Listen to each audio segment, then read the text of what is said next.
This evening, first, better roads, CCTV, walking trails, and nearly 1,000 households transformed. President Niño unveils an ambitious model village plan for the Parfait Harmony, and residents themselves will help shape what their community becomes. Also, that traffic fine text message, it's a scam.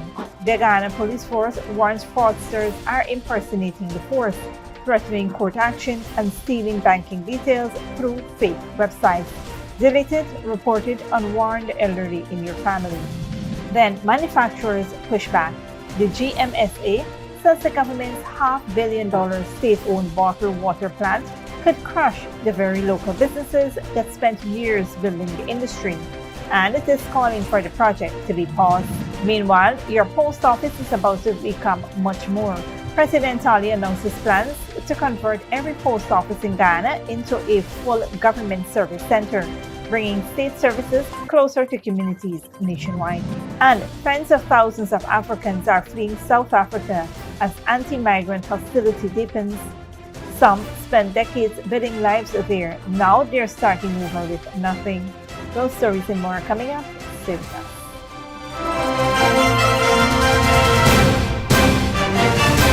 Welcome to this broadcast of Channel 2's Headline News Update for August 4th, 2026. I'm Bibi Bacchus. Thank you for joining us.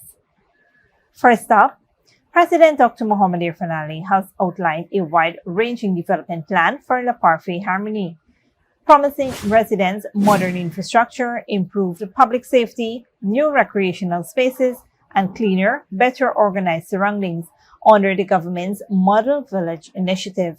The announcement came Monday during the 5th community consultation on the initiative held at Westminster Secondary School. President Ali explained that the Model Village concept isn't about making every community look identical, but about ensuring the same standards of development is felt nationwide. The transformation you see in Georgetown must be the transformation you live and experience in your own villages. And that is why we are launching this initiative of developing this pilot program on model communities that will be replicated in concept. And it's very important that I emphasize that these communities will be replicated in concept, because we do not want every community to look the same. Every community has a different tradition, culture, has a different appeal. So we want to ensure that whatever we do safeguard the traditions, the appeal of the various communities across our country. The president stressed that people know geography should be at the heart of the initiative. A community is not a place or a geographic location. Whilst that is where the community is located and can be found, a community is made up of people. People of different walks of life, people of different ages, demographic, people who constitute what brings life to a community. That is why everything we do must be about people. People must be at the center of this development. President Ali said residents will play an active role in shaping their community's future through ongoing consultation. Under the proposed plan, roughly 245 acres of La Parfait Harmony will be upgraded, covering over 6 roads, close to 1,000 households, a school, a health center, places of worship, businesses, and 4 green spaces. Planned improvements include better roads and drainage, fire hydrants, expanded CCTV coverage, improved street lighting, new signage, food courts, markets, and other public amenities. The initiative will also introduce dedicated recreational parks, walking trails for senior citizens, children's play area, and designated commercial spaces, all aimed at improving both safety and everyday quality of life. The president noted that the project expands beyond physical infrastructure, with an equal focus on strengthening community values, social cohesion, and pride through partnership with churches, mosques, temples, and residents themselves. On a different note, the Ghana Police Force is sounding the alarm over a fraudulent text message scam targeting the public, warning that fake traffic fine notices circulating online did not come from the force. According to a public advisory issued on Monday, the scam messages falsely claim recipients owe outstanding traffic fines and threaten legal action, financial penalties, or court proceedings if payment is not made within a set deadline. The messages direct victims to a fake website and try to trick them into handing over personal and financial information. Police stress the messages are not authentic and did not originate from the Ghana Police Force. The public is being urged not to click on the links in unsolicited text, avoid entering personal or banking details on unverified websites, and never make payments outside of the force's official channels. The only legitimate website for the Ghana Police Force is www.ghanapoliceforce.gy, and all traffic fine payments are processed through MMG or Bill Express, not through any card-based system as the scam falsely promotes. Anyone looking to check or pay a traffic fine is advised to do so only through the official portal on that website. Residents who receive one of the fraudulent messages are being asked to delete it immediately, report it to the police, and warn family and friends, particularly elderly or vulnerable individuals who may be more likely to fall victim. The Ghana Police Force says it is actively investigating the scam, working with relevant authorities to track down those responsible, and has thanked the public for its cooperation as the force continues its efforts to combat cyber-enabled fraud. Moving on, Ghana's manufacturing sector is pushing back against a government plan to spend hundreds of millions of dollars building a state-owned bottled water plant, warning it could hurt the very small businesses the government says it wants to support. The Ghana Manufacturing and Services Association says it took note after the National Assembly approved $496.3 million for Ghana Water Incorporated to build a state-run bottled water facility. While the group supports the government's broader goal of eventually having all bottled water in Ghana made locally, it says this particular plan raises serious concerns for private companies already in the business. According to GMSA, several of its members have spent years investing money, building delivery networks, and creating jobs to supply bottled water across the country. The group argues that instead of the government building its own plant to compete with those businesses, it should be working with them, echoing that President Dr. Mohamed Irfan Ali himself said back in February when he called for close collaboration between government and the private sector, including sharing things like bottle-making equipment to bring costs down for everyone in the industry. GMSA says a state-run competitor entering the market could scare off future private investment, create uncertainty for companies that have already put money into the sector, and work against the government's own goal of growing the economy through private businesses.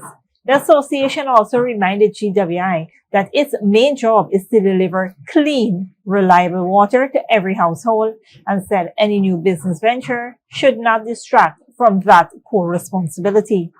GMSA is now calling on the government to pause and review the project and to consult further with local bottled water manufacturers and other stakeholders before moving ahead. The group says it's ready to sit down with GWI and the Ministry of Public Utilities and Aviation to help design an approach that works for both consumers and Ghana's private sector. Stick around when we return. President Ali announces post offices to become government service centers, and brace for extreme heat as El Niño strengthens, hydromit warns.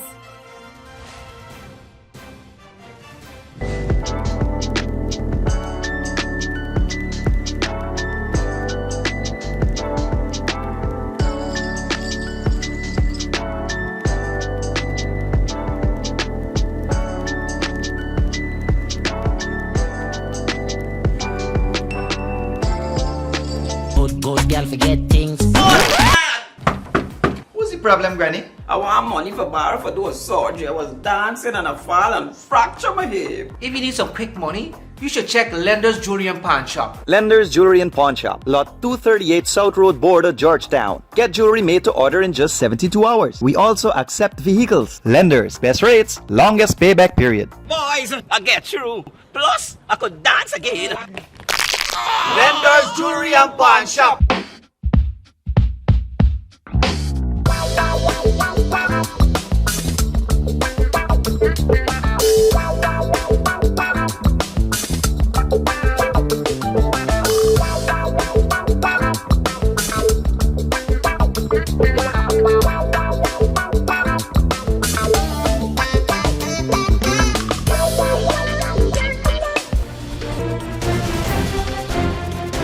Welcome back. President Dr. Mohamed Irfaan Ali has announced plans to transform all of Ghana's post offices into government service centers, expanding their functions well beyond traditional mail services.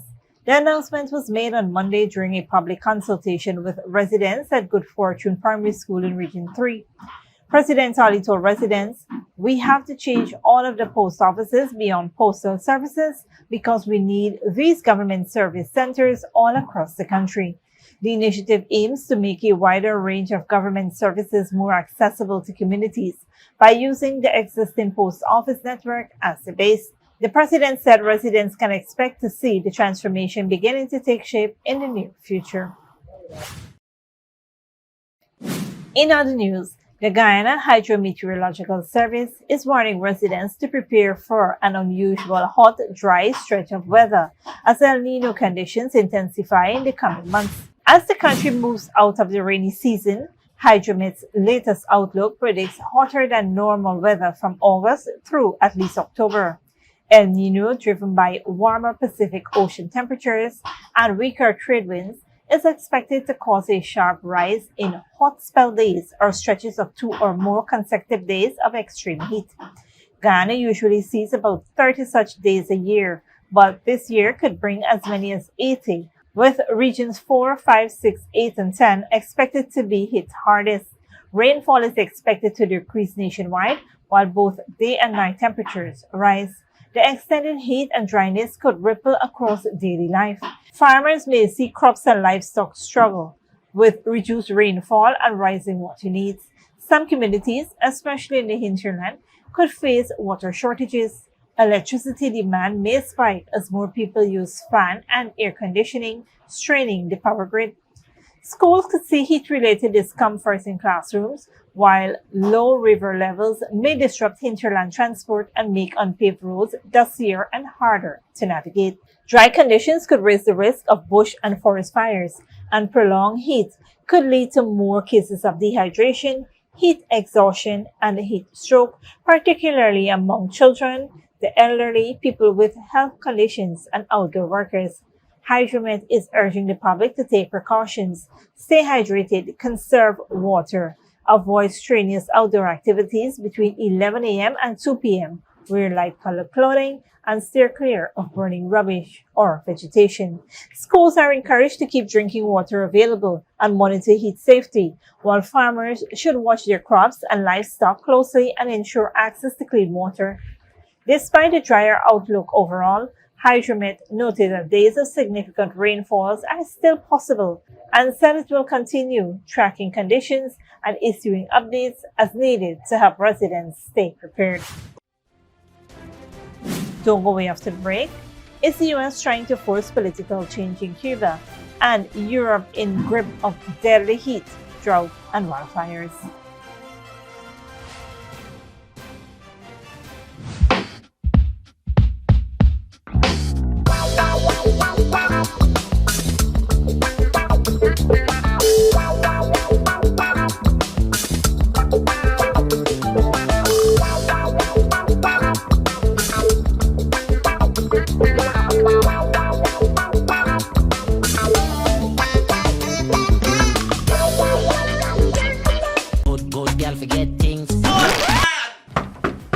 Problem, Granny? I want money for borrow for those surgery. I was dancing and I fall and fracture my hip. If you need some quick money, you should check Lender's Jewelry and Pawn Shop. Lender's Jewelry and Pawn Shop, lot 238 South Road Border, Georgetown. Get jewelry made to order in just 72 hours. We also accept vehicles. Lenders, best rates, longest payback period. Boys, I get through. Plus, I could dance again.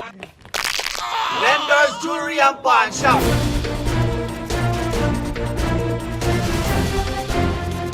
Welcome back. Now we take a look at what's happening in the region and around the world. Good evening, I'm Dominic Gittins tonight. Antigua's Prime Minister writes directly to Trump seeking relief from new U.S. visa restrictions. Cuba faces a shifting geopolitical landscape after 6 decades of resistance. Europe bakes under record heat as rivers run dry and tens of thousands of Africans leave South Africa amid rising anti-migrant pressure. We will start in the Caribbean, where Antigua and Barbuda has launched a diplomatic push to persuade the United States to remove the twin island nation from recently imposed visa restrictions and the U.S. visa bond program. Prime Minister Gaston Brown has written directly to President Trump requesting a review, arguing that Antigua and Barbuda has already implemented reforms addressing Washington concerns, including biometric cooperation, strengthened citizenship by investment requirements, and a visa overstate rate of just over 1%. For more than 60 years, Cuba has resisted U.S. pressure, surviving sanctions, embargoes, and repeated efforts to isolate the communist government. Today, however, the geopolitical landscape is changing. Al Jazeera's Eva McKen reports. Thank you guys for coming. For Jessica Rodriguez, Cuba is family, culture, and identity. Inside her Maryland restaurant, the conversation drifts from food to the future of the island. Of course, you're always worried about the people, but unfortunately right now, the people are suffering one way or another. They're sometimes going 22 hours straight with no power, electricity, and only running on 1 or 2 hours per day. That future is once again at the center of Washington's attention. After escalating pressure on Venezuela and starting a war with Iran, the Trump administration signaling Cuba remains in its sights. The White House has expanded sanctions and tightened restrictions on Cuba's access to oil. Administration officials say Cuba continues to wield influence across Latin America, historically maintaining close ties with Venezuela and Nicaragua, while expanding relationships with Russia and China. The Cuban regime's fundamental objective remains the same as it was when Castro first marched into Havana in 1959, a hemispheric Marxist revolution that erases the United States from the earth.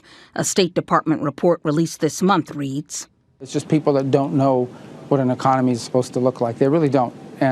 Because they've always relied on foreign sponsors." Jessica, who has family on the island, hopes that America's aggression leads to a shakeup in leadership in the country. A lot of our reaction is finally, it's hopeful that we can finally have change in Cuba. What the Trump administration does next in Cuba could depend in part on public sentiment. While a majority of Americans have a negative view of Cuba, most do not want to see U.S. military intervention, like troops on the ground. Unlike Venezuela, Cuba's communist government has survived more than 6 decades of American blockades and sanctions. And unlike Iran, it sits just 90 miles from the U.S. state of Florida, making any escalation especially sensitive. I don't know exactly what the right plan is to make it happen, but we are definitely very hopeful that people are now being aware of just how bad it is and that we can find some kind of policy that can make that change. Critics, including Democratic lawmakers, United Nations officials, and humanitarian organizations, oppose the administration's strategy, arguing oil restrictions are worsening shortages of electricity, food, and medicine for Cubans and leading to unnecessary deaths. Eva McKen, Al Jazeera, Washington. Europe is baking under extreme heat and deepening drought, leaving rivers at record lows and landscape dangerously dry. Al Jazeera's Melina Veselinovic reports.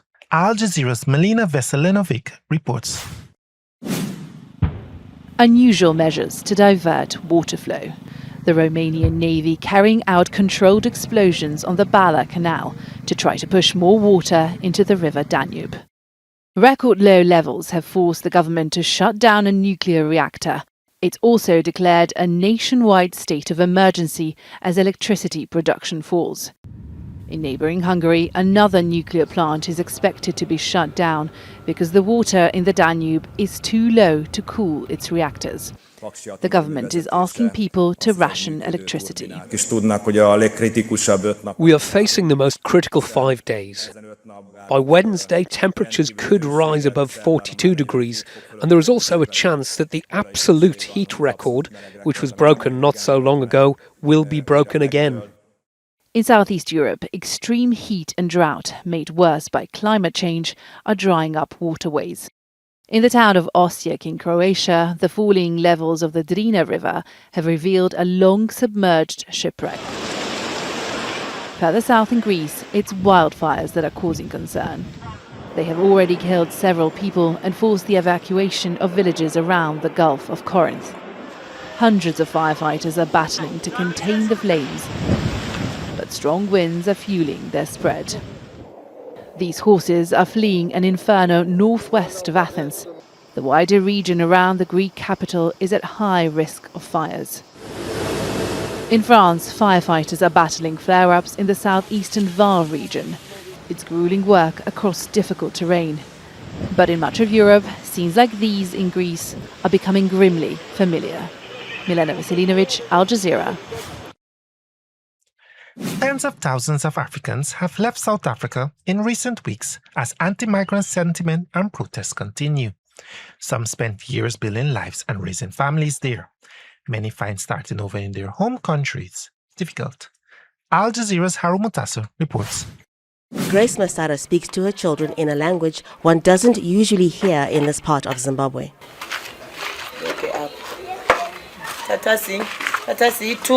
Her family fled South Africa in June when anti-migrant groups set an unofficial deadline for undocumented foreign nationals to leave. When she crossed the border by bus into Zimbabwe, she asked her husband, "What are we going to do in Zimbabwe? There's no jobs. How are we going to survive?" Then we just say, "No, let's go. We will see the situation when we get there." So when we come here, we were sitting the whole month. We don't want to, we were struggling. My mother-in-law was trying to provide food, even shelter for us, even blanket, because we left everything there. Zimbabwe's government says more than 100,000 citizens have returned from South Africa and more are still coming. Zimbabweans have this phrase, a Toyota plan. In English, it means let's make a plan. They're saying that whenever life is tough, whenever there are challenges, you roll up your sleeves and make things work. Here, for many families, that means selling whatever they can on the street to make ends meet. It's how 18-year-old Blessed Gatsi helps her family earn money. She was a little girl when she moved to South Africa. She is not fluent in Shona, a widely spoken language here. Seeing new people, new schools, new colleges, and it's a bit different for me to understand many things in Shona. So it's a little bit difficult for me to learn something in Shona. Thousands of Zimbabwean migrants are facing the difficult reality of starting over again, searching for work and supporting their families in an economy that's struggling. Rights groups worry about the psychological trauma this is having on families. It's a very difficult situation for the parent, let alone the child. And because these circumstances are brute, you're not prepared for them. And despite the fact that the South African government wanted it to be orderly, but I think their citizens thought otherwise.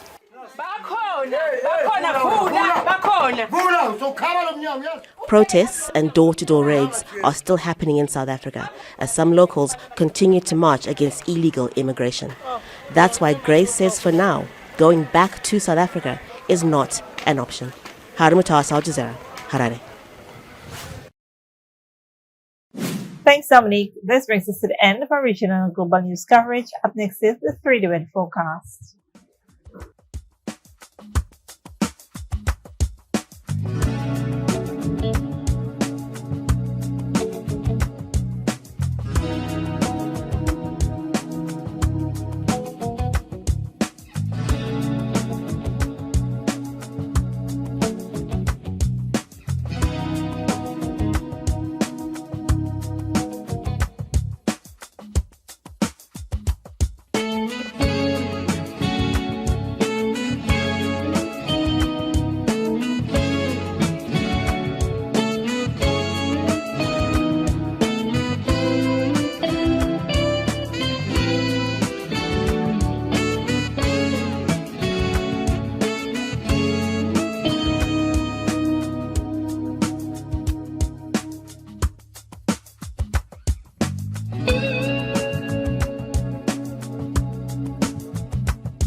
And that's it, TV2 Headline News for this Tuesday evening.